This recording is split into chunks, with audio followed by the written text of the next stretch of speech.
Explore our exclusive offers at PC Onzi Realtors Private Limited, your one-stop destination for all real estate services. We offer expert property sales and auctioneering, precise property valuations, and comprehensive property management services. If you are in the diaspora, we can manage your property or help you buy one. Explore our extensive list of properties and find your perfect match. Check out our competitive pricing offers today. For more information, visit our offices or call us at the numbers provided on screen. Discover our exclusive offer at Lochi. Civil servants can now get 0% deposit on all solar installations. Experience sustainable energy without any upfront costs. Join us in powering your home with clean, affordable solar energy today. For more information, contact us on 07738599785 or visit our offices at office number G11 Eastgate Market, Harare, Zimbabwe. We are Llama Global Solutions, your trusted partner for seamless business compliance. Specializing in company registration, Llama Global Solutions makes your business legit and ready to operate seamlessly. We also handle tax clearance, ensuring your business stays compliant and worry-free. Additionally, Llama Global Solutions makes VART registration simple and straightforward, your trusted partner for smooth and efficient compliance. For more details, visit our offices at the address shown on screen or give us a call at +2637748720063. Mama tufuna buri parufu ne matambudziko nesvaitika izvi. Zvaoneka. Handiti munganditsana nguriro nyaya dzekunzwa uri kubayiwa nemapanga kuno kuti dzakambonyatsomira sei? Nyaya dzekubayiwa nemapanga kuona sekuti takutotya nenyaya yekuti chiitiko ichi ndechekutanga. Uyo akachekwa uyu ihanzvadzi yangu ainzi Joseph Gandiwa, anga aenda kugarika Next Farm nepano. Saka anga aendawo kunonwa doro iri Sunday kuma +5. Ndo patakazonzwa kuti pane mukomana aishanda mugarika, sister rake hatizive kuti anonzani. Ndiye ainzi ane vakomana vanga anetsana navo saizvozvo ndobva kurova vamwe vakomana vanonzi vekwaMugabe vanogara kunonzi kwaStenia. Saka avarova kudaro, uyu hanzvadzi yangu Joseph Gandiwa ndo paakamutiko shamwari wane nguva refu uchingoti wanetsana nauyu wosiya wonetsana nauyu wosiya wonetsana neuyu, ukaramba uchidaro taakuzokurova neshamhu. Saka nyaya hanzi yakazoita sekuti yapera. Ndobva vagara pasi hanzvadzi yangu uyu mukomana uyu ainetsana nevamwe ndiye anonzi akazonopinda mumba make ndobva atora banga ndobva auya akariviga. Ndobva ashedzera hanzvadzi yangu kuseri kwemba. Saka amushedzera kuseri kwemba ikoko ndokwaari kunzi kwaakamubayira. Amubaya kudaro ndobva atiza. Achiita sekuti ari kutiza, hanzvadzi yangu ndopaakakwanisa kumhanya 3 steps kubva paanga abayirwa ndobva adonha. Saka adonha ndobva paitawo vakazouya vachimhanya. Uyu mukomana wokubaya anga atotiza, vakomana ava ndokuya ndokumubata ndokuimuisa mumota. Asi panga abayiwa painzi panga pachibuda ropa zvakanyanya zvokuratidza kuti ranga chichipfa zvakanyanya zvokuti mafemero aiita ndo mabuditsiro aiita ropa. Saka zvadaro akabva adonha pasi ndobva murume womunin'ina wangu ndiye akazobata panga pabayiwa paya kuti ropa risanyanyodi kuti pfa. Iye ndobva akubuditsa hanzi ropa reblack mukanwa nemumhuno, ndobva atakurwa nemotikari. Baba namama nevamwe anasisi nevamwe anabhuti hapana zvavanga vachiziva, vakazongoita kunzwa kuti atakurwa aendesawo kasimu rekliniki. Kasimu rekliniki ainakwanisa kunge kumubatsira, vati airi dambudziko rakutoda Karoi Hospital. Ndobva aenda kuKaroi Hospital uri usiku hweSunday iwoyo. Aenda kuKaroi usiku hweSunday iwoyo naunge akwanisa kunge achibatsirwa. Saka patakazozvinzwa anga ari manheru hatina kwanisa kuteera Sunday iyoyo, takazoteera Monday makuseni. Tichisvika kuchipatara kuhospital ndokunzwa kuti mukomana anga akubuditsa ropa rakaita magodo asi rakaita black mukanwa nemumhuno. Saka apinda muambulance akuendeswa kuChinhoyi hospital. Saka asati asvika kuChinhoyi hospital ari kunzi akazoshayikira panonzi paOrange Grove. Ndopaakashayikira vachienda kuChinhoyi hospital. Ndo masvikira akazoita chishoko. Saka Monday yoyo ndopatakazonzwa kuti ashaya vamwe vaenda kuchipatara kuKaroi hospital ndobva vadzoka kumba. Then Tuesday vanhu ndobva vamuka vachienda kuChinhoyi hospital ndobva vanomuona. Ndo manzwira atakaita nezvacho zvakaitika. Asi kunhu iyeye ari kunzi akatiza, asi pakutiza kwaakaita vamwe vakutsanangura vachiti munhu uyu ari kuita achiuya mukomboni ari kubikirwa sadza odya. Akadya kudaro otiza. Saka mapurisa akabva auya musi weMonday vachimutsvaga. Iye ndobva awanda kudaro ndokubva mapurisa vamutsvaga vamushaya. Pakashaya munhu wemugarika akakwanisa kutsanangurirawo kana kunyeurirawo hwani mupurisa kuti munhu akawanda apa. Dzama ramapurisa aenda vamushaya. Asi zvaitaurwa nemapurisa kuti mangwana tichadzoka anzi aizvinzwa. Saka vaenda kuti ane pamba paari kuwandiswa. Ndo manzwira tiri kuita ane pamba paari kuwandiswa, paari kudya ende paari kunzi ndo pane hembe dzake, but kuti tizive kuti pamba apa ndepani hatina kunge taziva. Vanhu vacho havasi kutsanangura zvakazara. Explore our exclusive offers at PC Onzi Realtors Private Limited, your one-stop destination for all real estate services. We offer expert property sales and auctioneering, precise property valuations, and comprehensive property management services. If you are in the diaspora, we can manage your property or help you buy one. Explore our extensive list of properties and find your perfect match. Check out our competitive pricing offers today. For more information, visit our offices or call us at the numbers provided on screen. Mukoma ndinochine matambudziko nezvakaitika. Tiri kunzwa kuti ndimi munin'ina wemushakabvu watakaunganira panapa nhasi. Ndokumbiro munditsananguriro imimi muchinzwa shoko richiuya kwamuri kunzi munin'ina wenyu abayiwa. Makanzwa sei pamusoro pazvo? Ya, ndingati in fact kukange kuri kuma past 10 p.m. Vananzasisiva itori vachitotaura tiri paWhatsApp. Vandita kuno kubhodhi mukoma Jose kunzi vabayiwa nebanga. Pandakabva ndavabvunza sisi ndikati reason yacho vabayirwe nebanga ndiyeipi uye vabayirwa kupi? Sisi ndobva ndipindura nditi vabayirwa kugarika. Ndikati nyaya yacho yavabayira nayo changa iri chii? Chikanzi mhino panyaya dzedoro kuti chiyanzi uyo wacho anenge akaita kuti sei?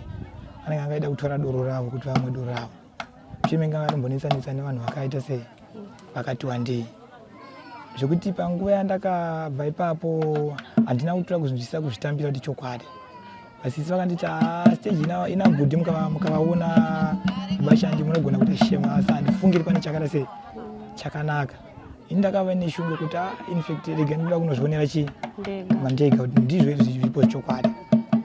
Ndarara panapo pandina kukwanisa kutodziwana. Ndakuchifunga kuti chingava chii chanyatsoitika pana mukoma uyu. Imhepo kudzidza sumuka mai maiso vanhu vakabva panyaradzo yekuti vachemetete musi weSaturday ichifuma Sunday umwe akabayiwa nebanga. Saka ndizvo hope dzangu dzakabva dzakabva dzapera.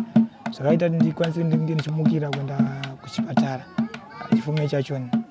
Kana ndakasvika ndichiona mukoma zvanga ndichisvika ndichivafona ndasvika mapaki emuKaroi iye ndichivafonera so vakatanga kuchema ari pafoni zikanzi vamudiki ndafa. Ndikati chiko mukoma hamumbofi mwana baba vangu vakawanda vasanitsaona but vakararama mukoma siye mamhanya kudai so munombobatsirwa nechipata maybe munogona kuti sei munogona kurarama. Zvikanzi vamudiki mauye rina maigiro enyu maigivhi. Ndikati handina kana maigivhi ngapa mukadzi wangu sati ndafa ndozvandaita sei? Ndataura kuna chitori murodhi ndauda kusvika pagedhi pachipatara. Ndikati brain dzangu ndakabva ndatosvika ndatobatikana zvekuti ndandisiri munhu pachangu pakufamba kwandaita. Pandasvika pane shungu ndachondiona kuti mukoma wangu posi inacho aronzi vakakuwara semunhu anga asiko kwazvakaitikira. Vakakura zvakakuwara zvakamira sei?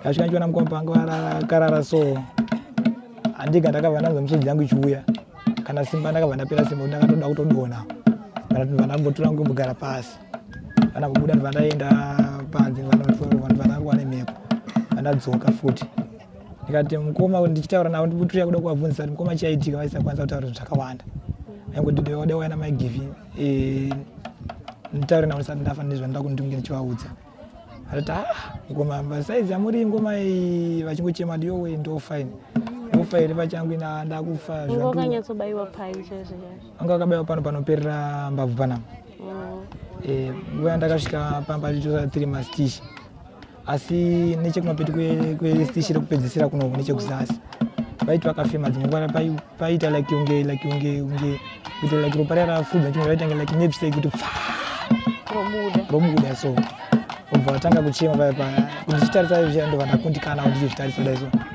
vachiti vakasanduka so vakarara saidi racho ndovati mukoma dai makwanisa pati mambomarara nerimwe saidi chikanzi ndiro ndikarara ropa riya ndikurinza richida kuuya kuchii richida kuuya kumwoyo kondokuya kucheste kunoku ndipo ndakabva ndaziva ndega ndikati wendo muna mukoma wangu hapasina kuita zvakanaka vachiti vakarara pachibhedha paipa raiyerera ropa riya richibuda kunge like paurayiwa mombe so ndaiti ndizvitarisire ndabva ndakundikana ndakabva ndabvunza nguva ichi zvikanzi atakuwa transfer vakuendera kuchinoi kana sisi bhodhi anzoya mukati muchipatara pawadhi muwachinje hembe bhodhi anzi vaende kuchinoi andasvika papa ndichivatira kwachinja hembe kubata kwacho kwaitondinetsa ndovabata chidzinoti pese vandavabata yango ndikurwadziwa hamina ndafa vachiridzamira vachichema muchipatara vakasvandiswa murume sei ari kurwadziwa ndikanzi havachinje hembe anangomanidzamanidza kuwachinja hembe dziya dzapayapaya ambulenzi echindobva vanhu vatazonzana nadhokta akati kuzvikanzi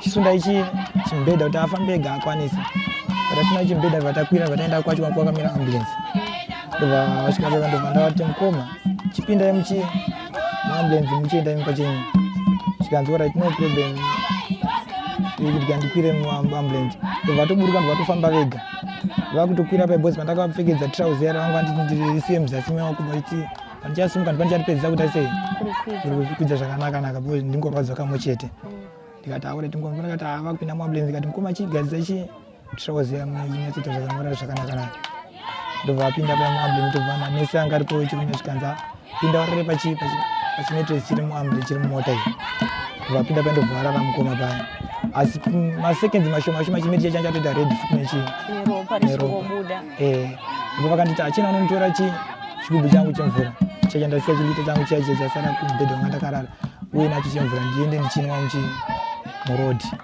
pandandobva ndobvapinda mota ndobva tatosunzana sisi tikati chande takuchenda ndasvika pataikwidzana sisi patagara ngwari but still ndakangobatikana mwiri wangu wanga asina simba chipo tandapatane almost nearly hour taparadzana but ndakazonza foni yakurinya foni chiringa vandangoti halo ndakabva ndangorwa hanangu yakabvarwa ndakatobuduna pasi ndibva ndatobudza kuti mukoma wangu aita sei atofa mukoma ndodandza hachakwanisa kuti mukoma jeza afa kana kutotanga kutochema chichema ndatadza kuti panangobva ndakukata foni ndikati mwari kutonga kwenyu hapana chatinokwanisa kuchizvita. Imimi munogara kure sei nekuno? Ndiri parefu bozi ndogara Karoi. Ndogara Karoi chaiyo. Asi noi Karoi imwe chete Karoi yacho nina. Ko nyaya idzodzi dzekunzi vanhu vari kubayana nemapanga vari kudoro tambonzwa kuti dzinenge dziri kutaurika muri kuzvinzwa? Ichokwadi ndinokwanisa kupura hangu ndichidaro so nekuti ndakatonzwa umwe futi achitonzwa munesi wacho akaenda namukoma vangu akati kupura achiti ere ikoko handisi kuziva kuti kune mhepo yakaita sei kuti tine umwe futi iye vakatongotidya chaachituna hanzi akaboka nechepanapa pamashoulder panapa abaiwa futi abaiwa panapa hanzi pakavhurika gomba chaichaio saka uya tori nani bhudhi wako aida kutira kundisimbisa tabhudhi wako tori nani vari kungoda izo 3 mastishi takatombovigira angane gomba ranga rakatokura chai ranga abaiwa nechipamisana panapa takatongotora mukana wekutora kusvika tichimuisa mumochari saka tatadza kutozivawo isusu kuti maarea ikoko kuchiri kumbonyatsoitika chii saidi kuna nakasimhori kunana zvidadari so hatina chekuti kwanisa tipupuruse madhokta chichimbotora nzvimbo ko Right. Inini mukoma sekuona kwenyu semunhu achinzwa nyaya dzakadai dzichiitika tingati chii kune vemutemo zvamungade kuvaudza pamusana penyaya dzekunzi vanhu vanenge vachingobayana nemapanga muno? Ini ndakachikwanisa kuti ndakwanisa kuona polisini kwese kufunga kwangu dai yakwanisa kuisa security yakanyatsonaka pakumonita nyetu mashabhini mabhawa asiri maregistered ndo munyanyomukira tsaona dzinokuti infact ibhawa rinongotiwa pakati pekomboni pekuti infact hapana kana polisi inenge chimonitawo ane mukona zvakafanana infact mumatauni kana nzvimbo dziya dziregistered dziya nzvimbo dzedu dzinokwanisa kuiswa police station handiti zvinhu zvinotisevawo panyaya yemaaccident anenge like ekuzourana kwanhu mapanga kuti munhu anenge achitwa mutemo chii wepolisi. Ndinotenda Matabasa. Zvimwe zvine kwandinogara kufuti kunto nomwe zvimwe murume akachorana futi mashabhini emapurazi about maplazi akadoshoka zvigumbu atori kumubhedha viso asi nyaya yacho vakakuvadzana inyaya yekuti uyu atora doro ranhingi zvisina kunge zvapiwa mubvumo nemuridzi kuda kushandisa zvichisimba ndovatadza kunzwanana ndovatochorwa gumbo zvatori kumubhedha futi zvino. Alright. Tichipedzisa ndambonzwa panga ndichitaura naTete vachitaura nyaya yekuti uyu mukoma wenyu aita sekunge ada kutorandutsira pakunetsana. Icho kwadi ndakati ndasvika pabus stop nezuva ndaburuka ndichibva kumba kwangu ndakaona mufana wandakaona ari papapa achinditi Jose mota akatokwira yatakana naye kuchipatara kwaSimhure ndeyedu. Pakaitika nyaya yese iyi yakaitika isusu tichitovaridze nyaya yachona nekuti uyu murume anga anetsana nesu saka uyu aitori pakutorandutsira kuti varume please musadariso changa tichapedzera sei tarovana nezvaruta kunetsanzikoda wanetsa neavo kumwe chirudzido kwakaita sei chapedza tarovana saka hanzi mushure menge vataura mukoma wangu vataura shoko rakadai so ndopakavadhonzana ndivana nechepasaidi amene kanzi pakati senge vatitendere musere pasiri nechepasiri pemba so ndopakazonosvika pachinobayirwa mukoma wangu nebanga.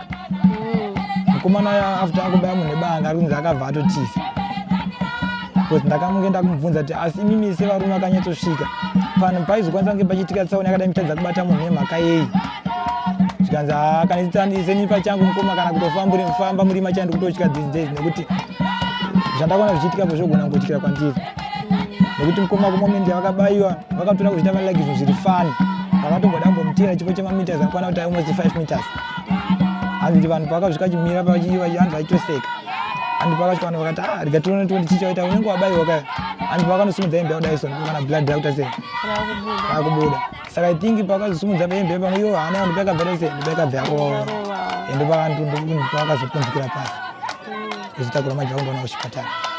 We are Llama Global Solutions, your trusted partner for seamless business compliance. Specializing in company registration, Llama Global Solutions makes your business legit and ready to operate seamlessly. We also handle tax clearance, ensuring your business stays compliant and worry-free.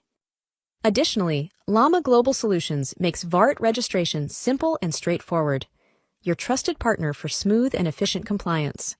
For more details, visit our offices at the address shown on screen or give us a call at +263 77487 2063.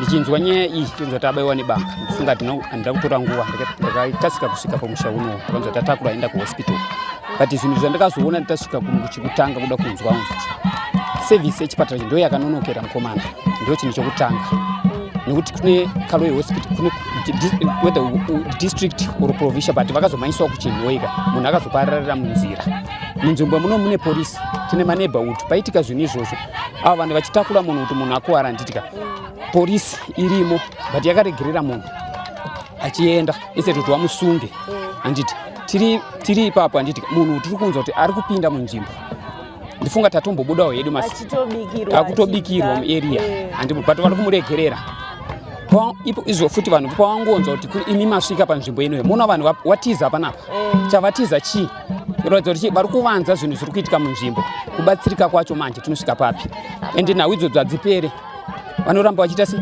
vachiurayana nemapanga handiti tichinzwa kudaro futi kuti tine iva mazvina mafamasi ndo vari kutora vanhu avo kubva kure vopinda munzvimbo munomo instead kuti vashande basa anditika vakuregera vanhu vachiita zvidoro zvinonzi zvimakitoko itongoti zvidoro zvinodhaka sterekisi vanwa izvoni izvozvo manje otherwise ndo zvimwe zvakupinda mavari zvakukonzeresa kuti vanhu vabayane nemapanga kureva kuti vari kubaya vanhu vanenge vakatorwa kubva kure wopinda munzvimbo handimaona manje wapinda munzvimbo kana kutiza kwake its easy handimunoona kumanheru wouya wobikirwa chikafu mangwana futi wouya achidaro musha uyu wakaita izvozvo handimunotanga tiri panapa hama dzacho panzvimbo dzabuda dzotizei ipai umbowo kuti nzvimbo igadzirisike mangwana ndimi zvinoitika kwamuri zvinhu zvisina kufadza kana vanhu vomunzvimbo zvinhu zvakadaro handiti saka taitingokumbirwa kunyanya zvinhu zvakadaro zvaitika polisi nenguva panzvimbo munhu aenda kuchipatara sevhisi munhu ngabatsiriwe nokuti tambonzwa kazhinji hanzi angangosungwa masitichi 3 pachitobuda ichibuda ropa nokuti teme yawakafamba nayo bva kuno kunosvika uchinoika munhu aifanira kunge akabatsirika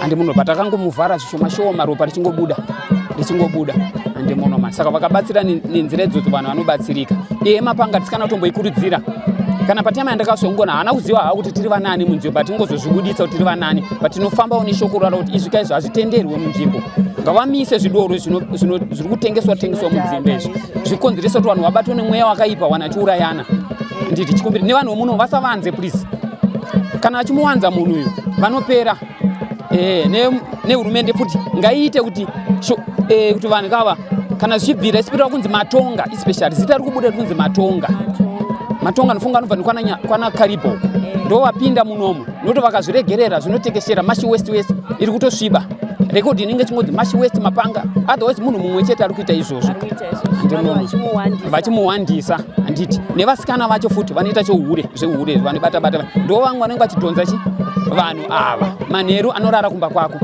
mangwana womubuditsa woenda handi munoona munhu yefuti tofanira kunge tichimuziva handi kungoti chete tiri vaenzi munzvimbo yenuyo tamboda kufamba here uchida kungobatwa information dzacho kuti dzikufamba sei ndo zvandingangokwanisa kutaura zvangu zvemunzvimbo inoyi handiti showo kwagandiwa inditi wakapararira ndinogara kumapinga ndatobva kumapinga nditoya kuno. Discover our exclusive offer at Lochi. Civil servants can now get 0% deposit on all solar installations. Experience sustainable energy without any upfront costs. Join us in powering your home with clean, affordable solar energy today. For more information, contact us on 0773859785 or visit our offices at office number G11 Eastgate Market, Harare, Zimbabwe.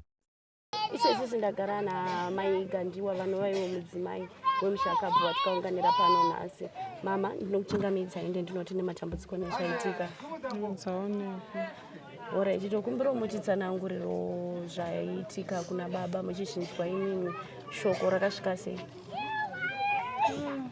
Shoko racho namasvikiro arakaita kwandiri nemabvira ayo akaita pamba.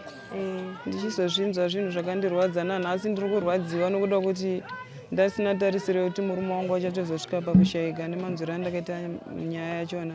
Vakatosimuka kuno kumba tatobva futi panyaradzo. Tatitori panyaradzo yatete tichipedza nyaradzo yatete obva wati ndipeiwo $2 ndikusirei $10 ndambosvika pagarika. Ndakati handina $2 ndine $1. Obva vaenda futi kuna mama wamai vangu wokundibereka wakati mama ndipei $2 ndikuda kusiya $10 ndikuda kumbosvika kugarika. Mama wakati handina $2 ndine 5.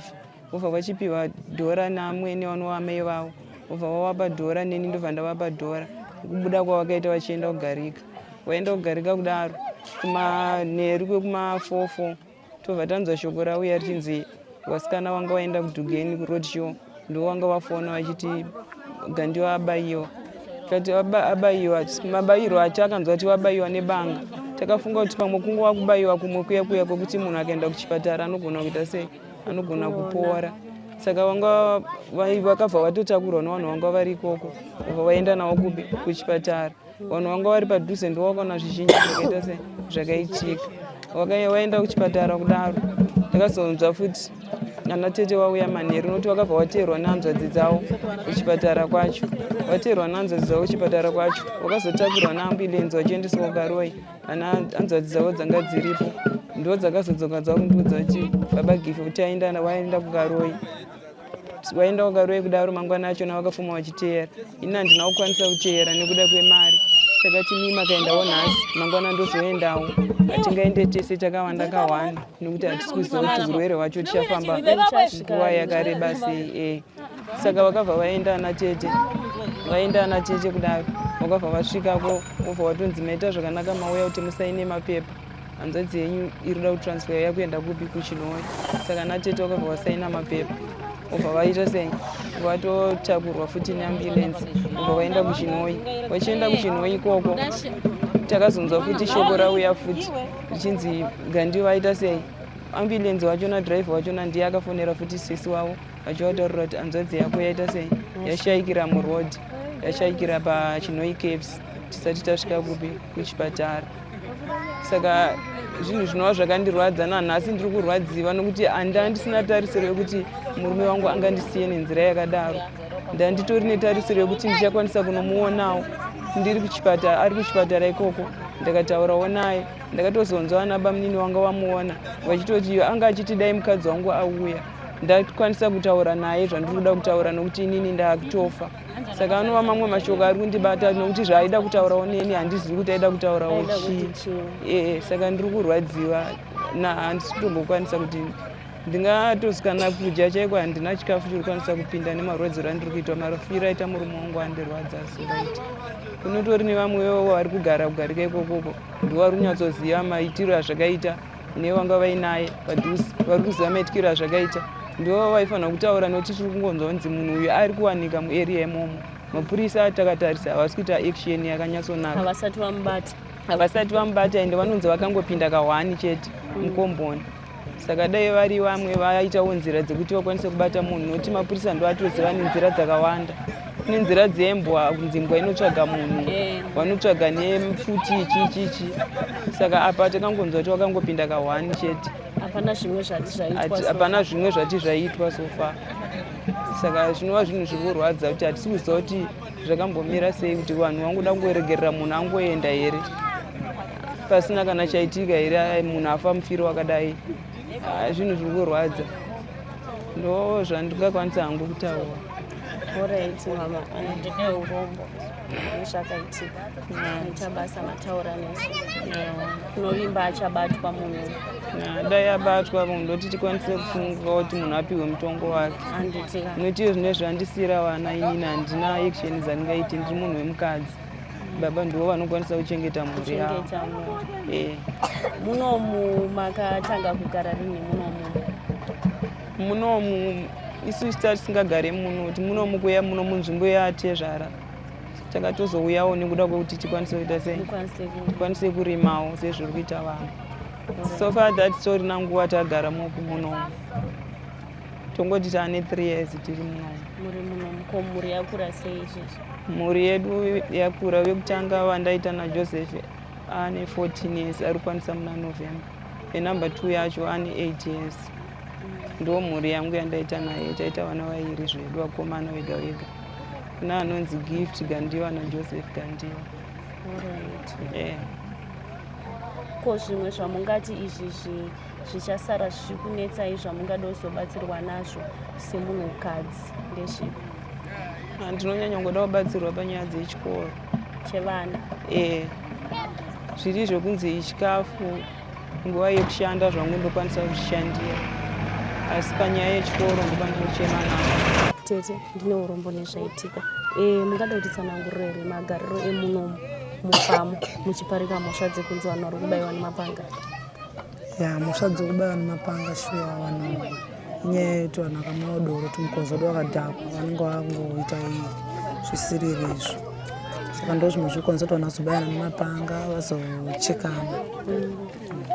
Ko tichitaura nenyaya yakadambudziko rakasangana nanzvadzi yabayiwa nebanga, mungazivo here kuti zvakanyatsofamba sei zvizvana zvaitika? Inini Saturday tandiri panyaradzo panapa. Sunday takabva tapedza nyaradzo. Tapedza nyaradzo takabva tagowana zvinhu chedu ndobva tatopararana. Ratete vamwe nzvadzi yababa wangu. Vatatoshiyana zvedu vatatopararana. Saka tataura zvedu vatatoenda kumba kwedu kwatinogara pamiri apo. Getende kudhukani tikaona zvaitwa nevanhu nezuro. Triple 3 munin'ina wangu wandikasira. Sisi wangu akandisira nomunin'ina wangu wandikasira. Tataenda kudhugeni. Tusvika kudhugeni chatakatanga kutotenga masupa edu tichitongomwa tichingozvifadza so tataenda kune vamwe vedu. Ndakabva tasikana hanjekumba ndekumba dzanza tova kuma4 hanjekumba tasunga kudhugeni tichiuya kunokumba. Tisvika kunokumba tatifambei tadarika pane panonzi pasabhuku apo pamechibamangora. Ndopakafonwa nabamunini wangu munini wamurume wangu. Akati muri kupi tsano yabaiwa nebanga. Akati asisi tikubva kudhugeni. Tikanzi tsano yabaiwa nebanga nditorinawo kuno kupi hospital. Akati alright. Pakabva vaya mota yedu vatatokwira. Vataenda express kusvika kwaSimure. Kasimure tasvika zvanga todoka. Tosvika paivhenda tosvika ina nakwanisa kuona hanzvadzi yangu ndaitochema vanorwadza nekwanisa ndikwana chi. Ndakusa ndibana dongorera vananyitsonera hanzvadzi yangu akwari. Ende nesituation yaari ndimwari vanenge vangoti ararame kana usararama mbona ndatozviona. Kana tanga kuchema akabva adedza kuti maipolite vari kupi. Ndati ndiripo. Ndati hakuna kufanira ndibva ndatomubata musoro wake ndakatomubata ruoko. Ndibva ndatotambidza mapirisi nanesi. Vandamupa sasa aita akatokosora zvezvo akatanga kuti uchema papa ndoparere bratonika pa bandage papa kutooneka kuti daiswa kubuda. Saka munhu pane mumwe anonzi Storyboy tomuti tinongosekawo naye paushamwari pamafans pakuwirirana. Ndiye akanotakura hanzvadzi yangu achibva nekugarika achimuendesa kuchipatara. Saka pakanosvika kuchipatara mota yakabva tonofirawo futi pachipatara ipapo. Vatasvika paipemba nanesi tenga airtime. Tatenga airtime. Tafona ambulance vatakura bhudo wangu vaenda navo kuKaroi. Vaenda kuKaroi vasvika kuKaroi vazonzi kuseni kwacho sisi wangu ndobva muka kuno kuna 6 dzekuseni vachida donobata visitors yani kuti vanomuona kuseni. Vasvika kuseni vasvika chinzanzo dzenyaya vatotaura naye vachitokurukura choti sisi wangu ndakuwarira mari nana chandanetsana nemunhu ana kuti adzasina chitorandotsirawo mhanda. Saka inini ndakwara pana chandakuwarire ndichingochema ina hauna asipo ana sisi wangu tundo vakaenda vakuru. Saka vaenda kudaro pakatofanwa ambulance. Hanzvadzi yangu wanzi akatonokwira ega muambulance achitoenda ega achitokwira ega muambulance atoenda kuChinoi. Aenda kuChinoi vanosvika paChinoi KFC ndopakashayira hanzvadzi yangu. Sisi wangu vandobva vafonerwa vatosvika paKing's View kuti hanzvadzi yenyu akaita sei very sorry hanzvadzi yenyu adi yashayika. Saka inini ndiri kuti mukomboni muri kunzi mune vanhu vari kumupa chikafu achinji achiraramira pamba ipapo. Saka iwe kana uri munhu uchiona kuti munhu akaita zvaakaita akauraya munhu iwe ukwanisa kumupa chikafu uchimuchengeta. Munhu iyoyo tingati ichipa nyika kana achikwanisa kuchengeta munhu akadaro. Saka inini nandiri kuti zvangu munhu iye ari kuchengeta munhu yedu atakwanisa kumuwana akwanisa ndiye achataura chokwadi chemunhu wake wari kupasa chikafu pamba pake kana takamutaka naye kupolisi achatiudza kuti munhu ari kumupa chikafu pachapter ipi ende iyezve vanga vari pakuwirirana here pakuchiko kwakaita hanzvadzi yangu tomuziva munhu edho tomuisa mumapurisa anotaura chokwadi ari kumapurisa. Right, uyo ari kuviga munhu akabaya uyo hamusati mamuziva. Hatisati tamuziva hatisati tamuudza ari kutoti ane munhu ari kumubikira asi havasi kutiudza munhu wacho. Kureva kuti vari kutotyawo kuti vaburitse nyaya idzi. Pamwe vari kutotyawo kuti vakamubuditsa kuti vanogona kuti ase vanogona ivo pangobatanidzwa kuzoenda kujeri but still vanotongobatanidzwa bhosi kana munhu akadaro chomupa chikafu. Bhosi kudai vaizoti havalingi nemunhu iyeye vaifanira kutoudza mumwe munhu pasaidhi kuti udzai vanhu kuti munhu iyeye aripo vaimubati. Saka ivo vachitomupa chikafu vachitomuhwandisa ichoti vari kuzvifarira. Tichitaura nyaya yekubayiwa kwemapanga nemapanga kwevanhu vemunomu zvakutyisa sei kugara mufama? Zvakutotyisa bhozi ukatofamba ukatosangana nemunhu akutozoti akukufungirei unongoti pamwe imhondi pamwe neasiri mhondi wese unotofungira unongotanga kutotiza uchiti imhondi pamwe tori munhu anenge achitozvifambira bhozi ndo zvatongovapo. Ende munhu akatobaya hanzvadzi yangu ndowechi3 ende that day raabaya hanzvadzi yangu iye munhu mumwe chete. Musi waabaya hanzvadzi yangu anga atori nemunhu waida kutobaya mukomboni imomo achinzi ada mubaya nemubvondero wewe unobvondereswa matemo kana muchiuziya wewe anza akatonousa pamoto bva vanopisa achida kunobaya futi mumwechi munhu vari pabhawa ipapo munhu ende vanobata mubvondero ndibva anotenderedza ndibva anomubatisa iyochi maoko make ndibva atotsva maoko ese ndokubanetsana. Saka kutobaya hanzvadzi yangu atowechi3.